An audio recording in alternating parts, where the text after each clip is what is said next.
Acids, basis and salts chapter से अब तक हमने इंडिकेटर्स के बारे में डिटेल में पढ़ा। लास्ट क्लास में हमने एसिड्स के बारे में डिटेल में समझा था। आज इस क्लास में हम बात करने वाले हैं बेसिस के बारे में। बेसिस में हम समझेंगे कि व्हाट इज अ बेस। अगर बेस को हम इंडिकेटर्स पे डालेंगे, इंडिकेटर जो कलर चेंज करते हैं या ऐसे इंडिकेटर जो ऑर्डर चेंज करते हैं, तो ये किस तरह से कलर चेंज करेंगे या ऑर्डर चेंज कर देंगे। उसके बाद हम बात करेंगे what is an alkali. Alkali ये बहुत ही इंपॉर्टेंट है, तो इसको अच्छे से हम समझेंगे। उसके बाद है क्लासिफिकेशन ऑफ बेसिस। बेसिस को क्लासिफाई करेंगे on the basis of strength, concentration और एसिडिटी। एसिडिटी ये तुमको कंफ्यूज कर सकता है क्योंकि बेस के साथ आ रहा है। इसी तरह से बेसिसिटी आई थी एसिड के साथ, और मैंने तुमको समझाया था कि इस पॉइंट को बहुत ध्यान से दिमाग में अच्छे से बिठा लेना है, ठीक। प्रिपरेशन ऑफ बेसिस के बारे में बात करेंगे हम, बेसिस को कैसे बनाते हैं, जनरल प्रॉपर्टीज बेसिस के क्या होती हैं वो समझेंगे। लास्ट में कुछ कॉमन यूजेस समझेंगे कि बेसिस कहां यूज किए जाते हैं। तो सबसे पहले हम बात करेंगे बेस के बारे में। बेस के साथ एक चीज ये होती है कि ज्यादातर बेसिस वाटर में डिसॉल्व नहीं होते। तो अगर ये डेफिनेशन मैं दूं कि बेसिस वे होते हैं जो वाटर में डिसॉल्व होके OH- आयन देते हैं, तो उतनी एप्रोप्रिएट डेफिनेशन नहीं होगी क्योंकि ज्यादातर बेसिस तो डिसॉल्व ही नहीं होते। तो हमको कुछ दूसरी तरह से डेफिनेशन देनी होगी।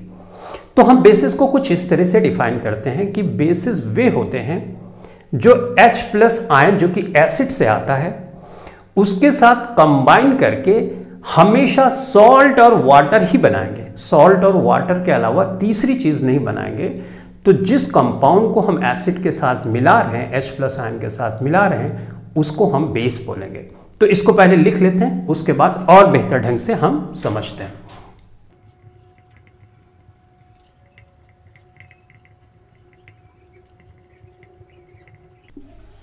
तो ये बेसिस की डेफिनेशन हुई। दोबारा से एक बार समझते हैं। बेसिस हम उनको बोलते हैं जो एसिड के H+ आयन के साथ कंबाइन करके सिर्फ और सिर्फ सॉल्ट और वाटर ही देंगे। अगर सॉल्ट और वाटर के अलावा तीसरा प्रोडक्ट भी बनता है तो जो कंपाउंड हम एसिड के साथ रिएक्ट करा रहे हैं वो बेस नहीं है। जनरली हम समझते हैं कि अगर OH- आयन जहां पे है वही बेस होता है, जबकि ऐसा नहीं है। मैंने कई बार बताया है कि जो मेटल ऑक्साइड होते हैं वो भी बेसिक नेचर के होते हैं। नॉन मेटल ऑक्साइड जो होते हैं वो एसिडिक नेचर के होते हैं। जैसे मैंने लिखा NOH, तो इसमें OH- आयन है, तो तुम समझ जाते हो कि ये बेस है, राइट। अब इसको टेस्ट करते हैं डेफिनेशन के अकॉर्डिंग टू। अगर मैं इसकी रिएक्शन HCl से करा दूंगा तो मुझे सॉल्ट और वाटर के अलावा तीसरा प्रोडक्ट नहीं मिलना चाहिए। अगर तीसरा प्रोडक्ट नहीं मिलेगा तो ये होगा हमारा बेस। तो ये किया NaCl और प्लस वाटर का फॉर्मेशन, इसके अलावा तीसरा प्रोडक्ट नहीं बनता। इसका मतलब ये हुआ कि ये एक बेस हुआ। इसी तरह से OH- आयन जहां पे होता है उसमें कोई कंफ्यूजन ही नहीं होता, उसको तो हम वैसे भी बेस बोलते हैं। अब जैसे मैंने लिया सोडियम ऑक्साइड, ये मेटल है सोडियम, और इसका ऑक्सीजन से रिएक्शन, तो सोडियम यानी मेटल ऑक्साइड है। मेटल ऑक्साइड का अगर एसिड के साथ तुम रिएक्शन कराओगे तो तुमको मिलेगा सॉल्ट मिलेगा और वाटर मिलेगा। दो ही प्रोडक्ट बन रहा है, सॉल्ट और वाटर, तो इसका मतलब ये भी बेस हुआ। समझ में बात। तो इसलिए जो मेटल ऑक्साइड होते हैं हम मानते हैं कि वो बेसिक नेचर के होते हैं। लेकिन जितने मेटल ऑक्साइड होते हैं क्या वो सब बेसिक नेचर के होते हैं? अगर होते हैं तो उनको रिएक्शन देके सॉल्ट और वाटर ही बनाना पड़ेगा, तीसरा प्रोडक्ट नहीं बनना चाहिए। एग्जांपल के लिए मैग्नीज एक मेटल है, मैग्नीज डाइऑक्साइड पे अगर मैं HCl की रिएक्शन करा देता हूं तो मैग्नीज क्लोराइड बनता है, ठीक है, वाटर बनता है। यहां तक तो बात सही है, लेकिन एक तीसरा प्रोडक्ट क्लोरीन भी इस रिएक्शन में बनता है। तो दो के अलावा सॉल्ट और वाटर के अलावा तीसरा भी बन रहा है, इसलिए मैंगनीज ऑक्साइड एक बेस नहीं है। तो अब तुम समझ गए होगे क्या क्राइटेरिया है किसी कंपाउंड को चेक करने का कि वो बेस है कि नहीं है, उसकी एसिड से रिएक्शन करा दो। अगर वो सॉल्ट और वाटर ही बनाएगा, इसके अलावा तीसरा प्रोडक्ट नहीं बनाएगा, तो हम बोलेंगे वो कंपाउंड एक बेस है। ठीक है, अब बेस की डेफिनेशन समझने के बाद हम ये समझते हैं कि बेस को अगर इंडिकेटर्स के ऊपर डालेंगे तो वो किस तरह से इंडिकेटर के कलर या ऑर्डर को चेंज करता है। एसिड में हमने सीखा था कि एसिड को अगर हम टेस्ट करें तो वो सॉर इन टेस्ट होते हैं, खट्टे होते हैं। तो खट्टी चीजें जो होती हैं, हमने बोला उसमें एसिड पाया जाता है। जैसे हमने इमली देखा था, राइट, नींबू देखा था, खट्टी चीजों को। लेकिन जो बेस होते हैं वो बेस बिटर होते हैं, कड़वे होते हैं टेस्ट में। अगर उनको चखोगे तो कड़वे लगे, तो टेस्ट से तो ऐसा पता हम कर सकते हैं। कुछ बेसेस थोड़े से डेंजरस भी होते हैं, तो उनको टेस्ट करके चेक करना उतना तो एप्रोप्रिएट नहीं है, तो उसके लिए हम इंडिकेटर्स का यूज करते हैं, जैसा कि हमने एसिड के केस में किया था। तो अब हम कुछ इंडिकेटर्स लेंगे और इंडिकेटर्स की हेल्प से हम चेक करेंगे कि इंडिकेटर्स पे ये किस तरह से अपना बिहेवियर चेंज करते हैं। तो सबसे फेमस इंडिकेटर हमारा है लिटमस, राइट, जो लाइकेन पौधे से आता है। और ये दो तरह का मेन होता है, ब्लू लिटमस पेपर और रेड लिटमस पेपर, राइट। तो लिटमस पेपर हमने लिया, लेकिन हमको लेना पड़ेगा ब्लू लिटमस पेपर। इस पे अगर बेस कि कुछ ड्रॉप्स डालोगे तो ये रेड कलर में कन्वर्ट हो जाएगा। तो हम समझ जाएंगे कि जो कंपाउंड हम इस पे डाल रहे हैं वो बेस है। उसके अलावा आर्टिफिशियल इंडिकेटर है, जैसे methyl orange, right, orange colour का ही होता है। और इस पे अगर हम बेस डालते हैं, राइट, तो मेथाइल ऑरेंज कन्वर्ट हो जाता है येलो कलर में। तो हम समझ जाते हैं कि ये कंपाउंड एक बेस है। इसी तरह से एक सिंथेटिक इंडिकेटर और फेमस है, फिनोल्फ्थलीन, राइट, थलीन। ये इस पे अगर बेस तुम डालोगे तो ये नेचुरली तो कलरलेस होता है, इस पे कलर नहीं होता है, ट्रांसपेरेंट होता है। जब इस पे बेस डालोगे तो ये पिंक कलर का हो जाएगा। तो हम समझ जाएंगे कि जिस चीज को हम डाल रहे हैं वो बेस है। ठीक है, ऑलराइट। अब जैसे यूनिवर्सल इंडिकेटर होता है, जिसके बारे में मैंने इंडिकेटर वाले क्लास में बताया था कि जो इंद्रधनुष का कलर होता है उसको लिखना होता है विबग्योर, राइट। इसमें green, yellow, orange, red, blue, indigo, violet होता है। ग्रीन पे न्यूट्रल होता है, ठीक है। इस साइड हम जाते हैं तो एसिड होता है, और अगर इस साइड का कलर आता है तो हम बोलते हैं बेस है। तुमने बेस डाला और तुमको ब्लू कलर मिला, इंडिगो, वायलेट, तो तुम ये बोल देना कि जो कंपाउंड तुम चेक कर रहे हो यूनिवर्सल इंडिकेटर पे वो बेस है, ठीक है। एक है पीएच स्केल।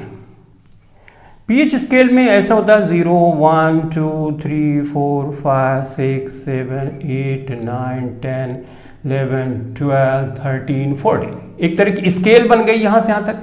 7 पे हम न्यूट्रल मानते हैं, ना तो एसिड ना तो बेस। इधर हमने एसिड बोला था, राइट। अगर इधर जाएगा तो एसिड है और इधर जाएगा तो हम इसको बेस मानते हैं, ठीक है। तो अगर मान लो कि एग्जाम में दिया जाता है कि पीएच किसी कंपाउंड को डालने पे आ रहा है 10, तो वो क्या है, बेस है। 7.1 बेस है, अगर 7 है तो न्यूट्रल है, 7 के इधर है तो एसिड है। अब यहां पर एक बहुत इंपॉर्टेंट पॉइंट समझने की जरूरत है, वो ये कि जैसे वाटर है उसमें H+ आयन भी होता है, OH- आयन भी होता है, लेकिन H+ ion OH- ion equal amount में होता है, इसलिए हम बोलते हैं कि वाटर न्यूट्रल है। अगर वाटर में तुमने एसिड डाला, जब एसिड डाला तो H+ आयन एसिड देता है, तो कॉन्सेंट्रेशन H+ आयन का बढ़ने लगा। तो हम बोलेंगे जो सोल्यूशन अब है, यानी वाटर में जो एसिड तुमने डाला वो सोल्यूशन बन गया, वो अब एसिडिक हो गया। लेकिन अगर तुम H+ आयन निकालते जाते हो वाटर से H+ आयन निकालते जाते हो, तुमने एसिड वाला भी निकाल लिया और वाटर का H+ आयन है वो भी निकाल लिया, तो अब किसकी संख्या बढ़ती जा रही है, OH- आयन की संख्या बढ़ती जा रही है। तो सोल्यूशन क्या हो गया, बेसिक सॉल्यूशन हो गया। तो क्या उसमें H प्लस आयन नहीं प्रेजेंट है? H प्लस आयन अभी भी प्रेजेंट है, लेकिन उनकी मात्रा OH माइनस आयन की मात्रा से कम है। तो अगर कोई चीज हम एसिडिक बोल रहे हैं तो इसका मतलब यह है कि उसमें H प्लस आयन की संख्या ज्यादा है। OH माइनस वहां पे है, लेकिन संख्या H प्लस आयन की ज्यादा है। अगर हम बेसिक बोल रहे हैं तो इसका मतलब ये हुआ H प्लस आयन वहां पे है, लेकिन OH माइनस आयन की संख्या ज्यादा है, इसलिए हम उसको बेसिक बोल रहे हैं। ठीक है, ये बात समझ गए। अब कुछ इंडिकेटर्स जैसे जेरेनियम लेते हैं। जेरेनियम पे अगर हम बेस डालते हैं तो जेरेनियम ब्लू कलर का हो जाता है। इसी तरह से एक फ्लावर और है जिसको हम बोलते हैं पिट्यूनिया। पिट्यूनिया पे अगर हम बेस डालेंगे तो वो ब्लू कलर में चेंज हो जाएगा।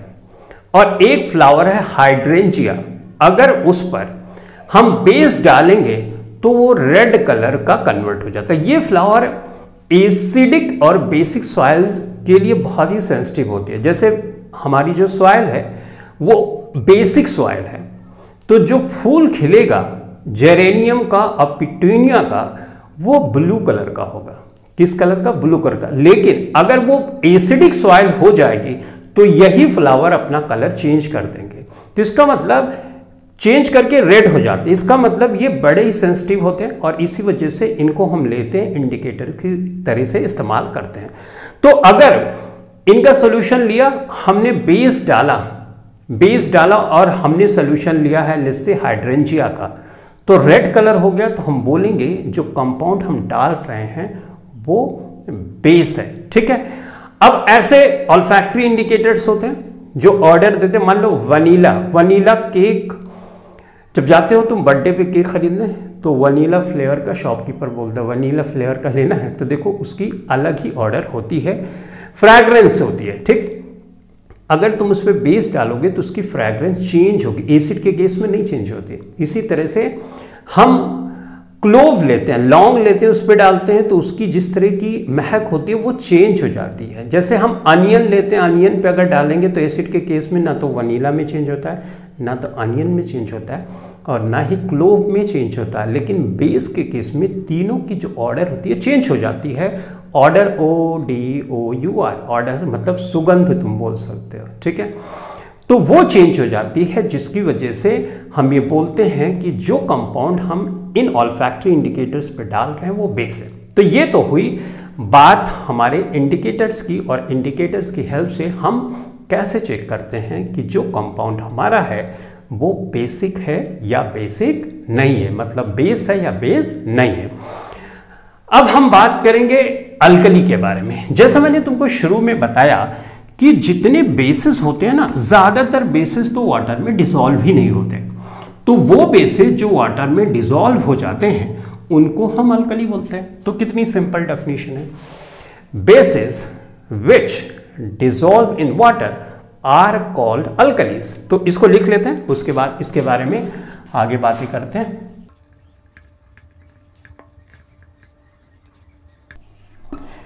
तो बेसिस जो पानी में घुल जाएंगे, ये बहुत कम होते हैं नंबर में, उनको हम बोलते हैं अल्कली। ठीक, तो इसका मतलब ये हुआ, एक क्वेश्चन इस पे बनता है कि जितने बेसिस होते हैं वो क्या सबके सब अल्कली होते हैं? नहीं, जितने बेसिस होते हैं वो सब तो डिसॉल्व ही नहीं होते।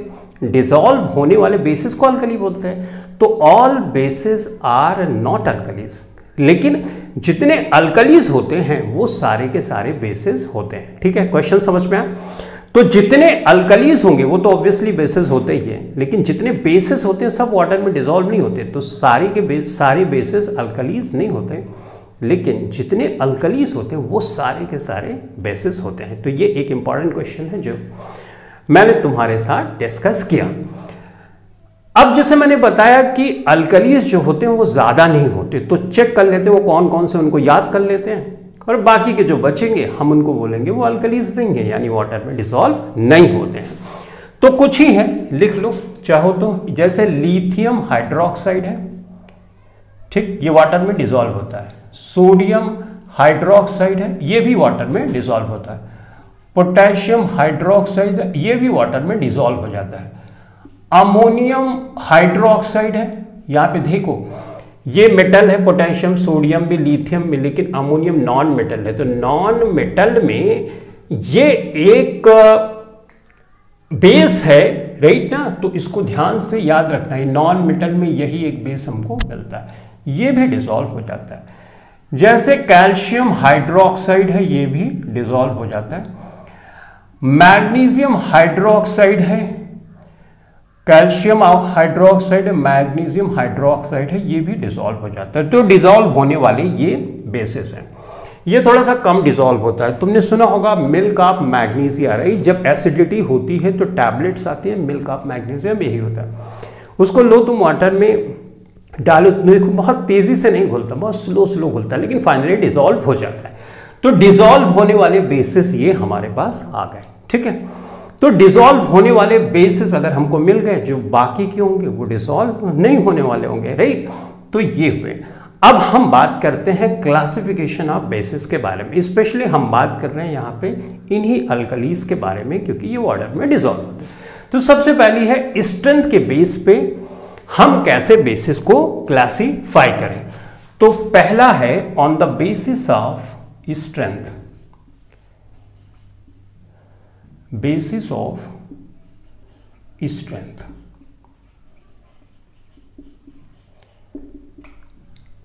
देखो इसमें जो स्ट्रॉन्ग बेस आते हैं वो सोडियम हाइड्रोक्साइड आता है, पोटेशियम हाइड्रोक्साइड है। ये दो तुम याद रख लो, एग्जाम में यही आता है। तो सोडियम हाइड्रोक्साइड, पोटेशियम हाइड्रोक्साइड ये स्ट्रॉन्ग होते हैं। बाकी के तुम ये सोच लो तुम्हारे एग्जाम के लेवल तक कि सारे के सारे वीक होते हैं। तो सारे के सारे वीक हो गए, यही स्ट्रॉन्ग हो गए। अब स्ट्रॉन्ग हैं, इनको हम कैसे डिफाइन करते हैं? किसी चीज, कोई चीज स्ट्रॉन्ग है तो कैसे, उसको डिफाइन करने के लिए हम ये बोलते हैं कि डिसोसिएशन। जैसे इसका फार्मूला मैंने एसिड वाले लेक्चर में भी बताया था कि ये डिसोसिएशन का मतलब डिग्री ऑफ डिसोसिएशन है, तो number of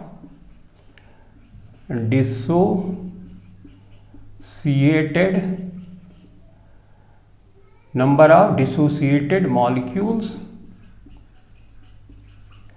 divided by total number of molecules into 100 कर दो। यानी जैसे सोडियम हाइड्रोक्साइड लिया तुमने, 100 मॉलिक्यूल लिए, 100 में से 99 डिसॉल्व हो जा रहा है, मतलब 99 ऐसा होता है जो OH माइनस आयन दे रहा है, इसका मतलब वो स्ट्रॉन्ग हुआ, उसका 100 में परसेंटेज ज़्यादा है। तो जिसका परसेंटेज ज़्यादा हो, डिग्री ऑफ डिसोसिएशन ज़्यादा है, वो स्ट्रॉन्ग माने जाते हैं, ठीक है। अब डिग्री ऑफ डिसोसिएशन कम है, यानी तुमने 100 डाला, 100 मॉलिक्यूल डाला किसी बेस का पानी में। अब पानी में तो डिसॉल्व होना चाहिए, इसलिए अल्कली स्पेशली हम बात कर रहे हैं अभी। तो पानी में डिसॉल्व हो गया।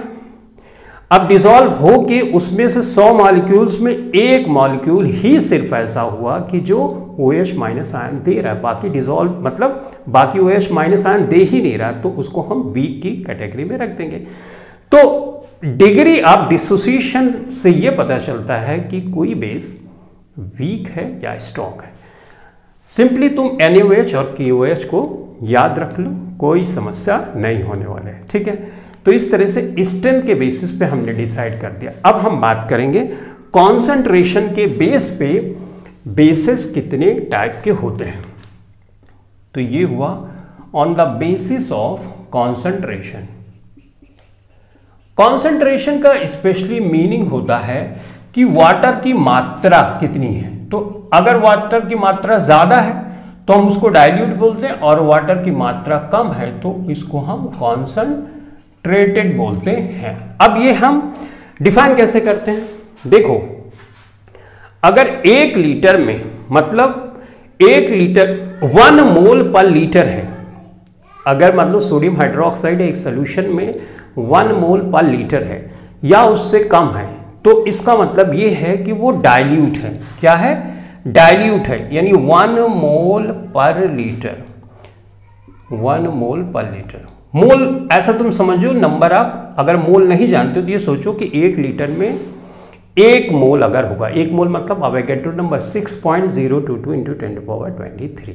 इतने, अगर मान लो सोडियम हाइड्रोक्साइड है, तुमने उसको डाला पानी में डाला, वो घुल गया, राइट, एक सॉल्यूशन बन गया। कितने मॉलिक्यूल डाले तुमने, लेट्स से कि अवोगाड्रो नंबर के बराबर डाले, तो अवोगाड्रो नंबर के बराबर डाले तुमने मॉलिक्यूल, 1 लीटर में चेक किया तो अवोगाड्रो नंबर के बराबर है, तो हम इसको बोलेंगे डाइल्यूट हो गया सोडियम हाइड्रोक्साइड। लेकिन अगर 1 मोल पर लीटर से ज़्यादा है, यानी ढेर सारा तुमने सोडियम हाइड्रोक्साइड डाल दिया, तो हम बोलेंगे वो कॉन्सनट्रेटेड हो गया। डाइल्यूट होने से, कॉन्सनट्रेटेड होने से स्ट्रेंथ पे फर्क नहीं पड़ता। अगर सोडियम हाइड्रोक्साइड है वो डाइल्यूट है तो तुम बोलोगे इसकी स्ट्रेंथ कम हो गई, जैसा स्ट्रेंथ के बारे में हमने बात की थी। ऐसा नहीं होता, कोई चीज़ डाइल्यूट है तब भी उसकी स्ट्रेंथ नहीं जाती, स्ट्रेंथ वही है। सिर्फ हम जब डाइल्यूट या कॉन्सनट्रेटेड की बात करते हैं तो हम ये बात करते हैं कि कोई चीज़ में वाटर की मात्रा कितनी है। तो डाइल्यूट है तो वाटर की मात्रा उसमें ज़्यादा होती है, कॉन्सनट्रेटेड या गाढ़ा है तो वाटर की मात्रा कम होती है। तो इस तरह से, और इसका बेसिस हमने क्या बनाया, हमने 1 मोल पर लीटर बनाया। अगर ये वाला कॉन्सेंट्रेशन है तो या इससे कम है तो हम डाइल्यूट इसको बोल देंगे, और अगर इससे ज़्यादा है तो हम उसको कॉन्सेंट्रेटेड बोल देंगे। तो इस तरह से हमने कॉन्सेंट्रेशन के बेस पे समझ लिया। अब हम समझेंगे on the basis of acidity. इसको मिटा दूं, ठीक है, तो चलो फटाफट से समझते हैं on the basis of acidity. तीसरा है on the basis of acidity. ठीक है, जैसे मैंने जब एसिड वाला लेक्चर में एसिड वाले लेक्चर में मैंने तुमको समझाया था कि बेसिसिटी का मतलब कितने हाइड्रोजन प्लस आयन, एसिडिटी का मतलब कितने OH माइनस आयन। समझ गए अभी? तो एसिडिटी का मतलब कितने OH माइनस आयन निकलते हैं उसको हम बोलते हैं। अगर मान लो हमारे पास मोनो एसिडिक बेसिस की बात करें, मोनो, तो इसमें एक OH माइनस आयन निकल रहा है, राइट, तो इसको हम बोलेंगे मोनो एसिडिक बेसिस। ठीक है, अब देखो, जैसे मान लो सोडियम हाइड्रोक्साइड है और पोटेशियम हाइड्रोक्साइड है, तो इसमें OH माइनस आयन कितने निकल रहे हैं, एक, इसमें एक, राइट, तो इसका मतलब ये मोनो एसिडिक बेसिस है। लेकिन अगर दो निकलने लगे, जैसे कैल्शियम हाइड्रोक्साइड, राइट, इसमें OH माइनस आयन कितने हैं, दो है, राइट, तो इसको हम बोलेंगे di acidic bases, di acidic bases, right, ये हो गया, राइट।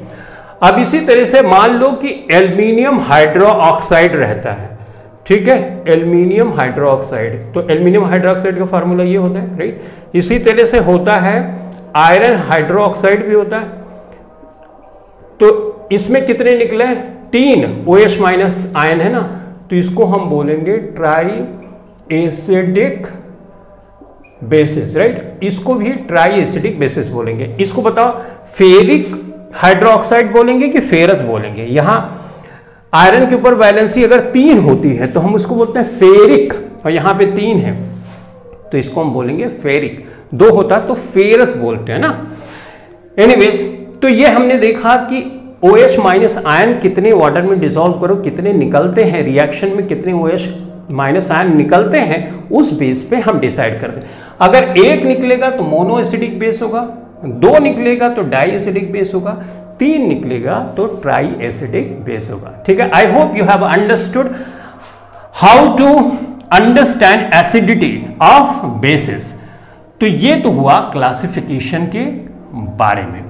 अब हम बात करेंगे, अब हम समझेंगे कि कैसे हम इन बेसिस को बनाएं। अब इन बेसिस को हम बना रहे हैं तो कुछ ही बेसिस हैं जो वाटर में डिसॉल्व होते हैं, उन्हीं की हम बात करेंगे, जैसे अमोनियम हाइड्रोक्साइड, सोडियम हाइड्रोक्साइड और पोटेशियम हाइड्रोक्साइड, कैल्शियम हाइड्रोक्साइड ले लें, राइट, कॉपर हाइड्रोक्साइड देंगे, तो स्पेशली हम इन्हीं को बनाने वाले हैं।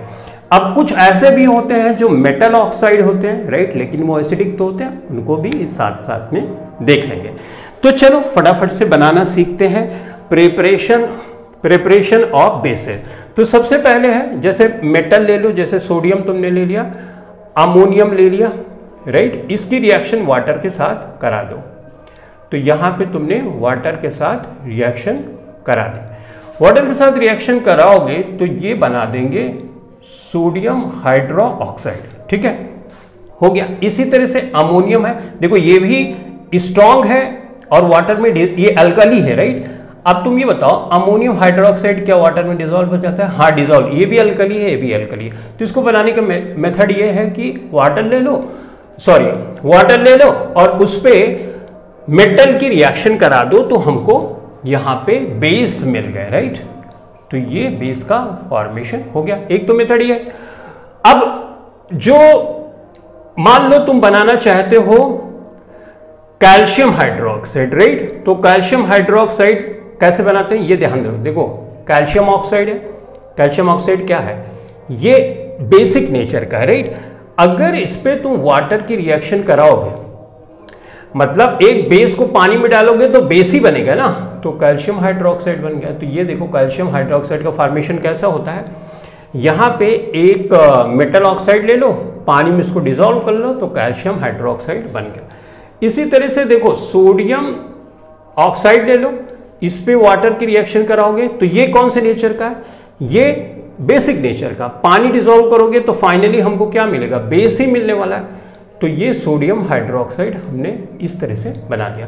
तो ये तो हुआ sodium hydroxide, ammonium hydroxide, calcium hydroxide को बनाने का मेथड। अब जैसा मैंने तुमको बताया है, अच्छा एक छूट रहा है यहाँ पे पोटेशियम हाइड्रोक्साइड है, तो पोटेशियम हाइड्रोक्साइड में काम कर सकते हैं। कैल्शियम हाइड्रोक्साइड हमने लिया, कैल्शियम हाइड्रोक्साइड पे अगर तुम रिएक्शन करा देते हो K2CO3 की, राइट, तो कैल्शियम कार्बोनेट बनता है। कैल्शियम ये प्लस होता है, ये नेगेटिव होता है, प्लस नेगेटिव के साथ जुड़ जाता है, ये प्लस इसके साथ जुड़ जाता है, तो कैल्शियम हाइड्रोक्साइड बन जाता है। रिएक्शन यहाँ पे बैलेंस नहीं कर रहा हूँ, तो कैल्शियम हाइड्रोक्साइड ये बनाने का मेथड हुआ। तो जो अल्कली मेटल है यानी जो वाटर में डिसॉल्व होते हैं उनको बनाने के ये मेथड हो गए, ठीक है। तो कितना आसान है बनाना, राइट। देखो ये तो बेसिक नेचर का होगा क्योंकि ये मेटल ऑक्साइड है, वाटर में डिसॉल्व करोगे तो बेस ही बनने वाला है। इसमें भी सेम ही है, इसमें देखो वाटर हमने मिलाया तो ये बना। अमोनियम बनाया इसलिए क्योंकि अमोनियम हाइड्रोक्साइड नॉन मेटल है, फिर भी वो बेसिक नेचर देता है, बेस बनाता है। और कैल्शियम हाइड्रोक्साइड को बनाने का ये मेथड है, हम पोटेशियम कार्बोनेट की रिएक्शन कराते हैं कैल्शियम हाइड्रोक्साइड पे, तो पोटेशियम हाइड्रोक्साइड बनाने का ये मेथड है। गर्मी ज्यादा है इसलिए इधर उधर है। चलो एक बार दोबारा से बताता हूँ। कैल्शियम हाइड्रोक्साइड पे जब पोटेशियम कार्बोनेट की रिएक्शन होती है तो कैल्शियम कार्बोनेट बनता है और पोटेशियम हाइड्रोक्साइड बनता है। पोटेशियम हाइड्रोक्साइड एक बेस होता है। तो ये तो बनाने का मेथड हमने सीखा जिसमें OH माइनस आयन है, राइट। देखो यहाँ पर, यहाँ पर, यहाँ पर, यहाँ पर, लेकिन बेस तो वो भी होते हैं जो मेटल ऑक्साइड होते हैं, तो उनको बनाने का क्या मेथड है अब ये हम सीखने वाले हैं। तो चलो फटाफट से सीख लेते हैं उसको। जैसे पोटेशियम है, कॉपर है, राइट, इस पे ऑक्सीजन की रिएक्शन करा दो, इस पे ऑक्सीजन की रिएक्शन कराओगे तो मेटल ऑक्साइड बन जाएगा, राइट। तो ये K2O बन गया और इस पे कॉपर ऑक्साइड बन गया। तो अब ये देखो इसमें हाइड्रोक्साइड आयन नहीं है लेकिन ये मेटल ऑक्साइड है, इसलिए ये बेसिक नेचर के होंगे। अच्छा, और मेथड होता है जैसे मान लो कि कैल्शियम कार्बोनेट ले लो, कैल्शियम कार्बोनेट ले लो, कॉपर कार्बोनेट ले लो, राइट। इस पे तुम इसको हीट कर दो, गरम कर दोगे, इसको गरम कर दोगे तो कैल्शियम ऑक्साइड बनता है, कार्बन डाइऑक्साइड गैस निकलती। ये तो याद होगा ना, कैल्शियम कार्बोनेट क्या होता है? लाइमस्टोन ना, क्या होता है? लाइमस्टोन, जिसको चॉक बोलते हैं, मार्बल बोलते हैं, राइट। याद है वो रिएक्शन जिसमें हमने कैल्शियम ऑक्साइड की हेल्प से कैल्शियम हाइड्रोक्साइड बनाया था, एसिड वाले क्लास में तुमको मैं बता रहा था।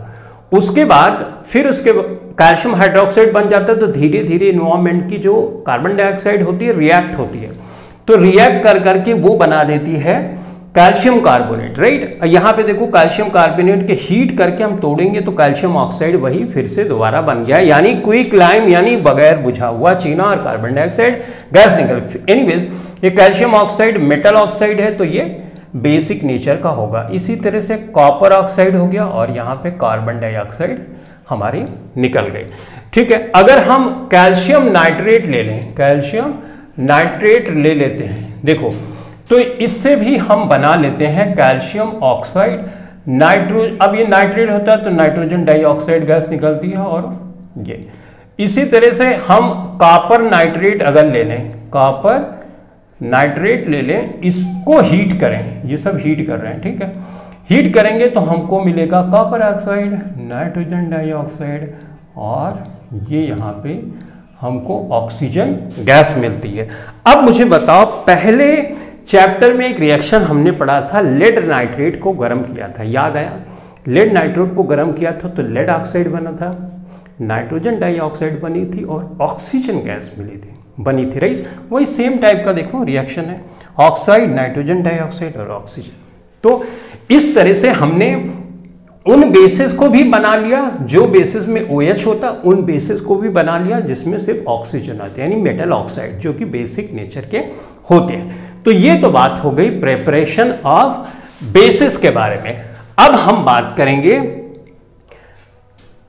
बात करेंगे जनरल प्रॉपर्टीज बेसिस की क्या होती है उसके बारे में। तो आई होप तुम समझ गए होगे कि किस तरह से बनाना होता है, ठीक है?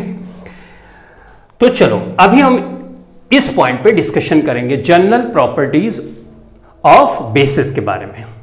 ओके, तो अब हम इनको मिटा देते हैं क्योंकि इसकी ज़रूरत तो है नहीं, हमने यहाँ तक तो पढ़ ही लिया। प्रिपरेशन ऑफ एसिड भी हो गया, प्रिपरेशन ऑफ एसिड हमने कवर कर लिया। अब जनरल प्रॉपर्टीज़ के बारे में हम पढ़ने वाले हैं।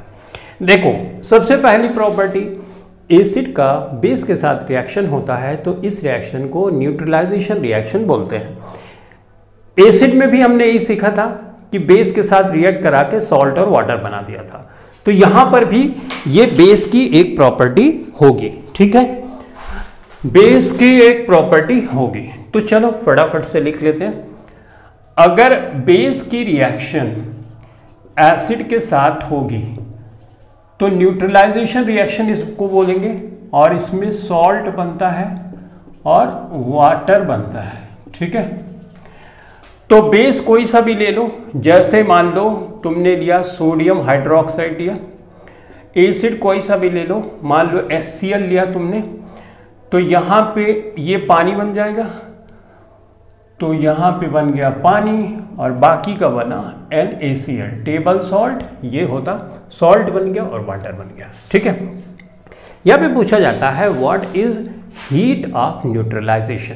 तो ध्यान से सुनना, 1 ग्राम इक्विवेलेंट H+ आयन का या OH- आयन का न्यूट्रलाइज करने में जितनी हीट निकलती है उसी को बोलते हैं हीट ऑफ न्यूट्रलाइजेशन। दोबारा से बताता हूँ, हीट ऑफ न्यूट्रलाइजेशन उस हीट को बोलते हैं जो 1 ग्राम इक्विवेलेंट एसिड का या बेस का न्यूट्रलाइज करने में निकलती है, तो उस अमाउंट ऑफ हीट को हम हीट ऑफ न्यूट्रलाइजेशन बोलते हैं, ठीक है?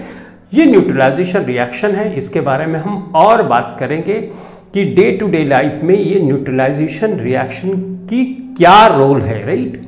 तो बाद में बात करेंगे। अभी फिलहाल इतना समझो कि एसिड बेस के साथ रिएक्ट करता है तो सॉल्ट और वाटर बनता है, तो इस रिएक्शन को हम बोलते हैं न्यूट्रलाइजेशन की रिएक्शन, और हीट ऑफ न्यूट्रलाइजेशन क्या है, ठीक? ये हो गया।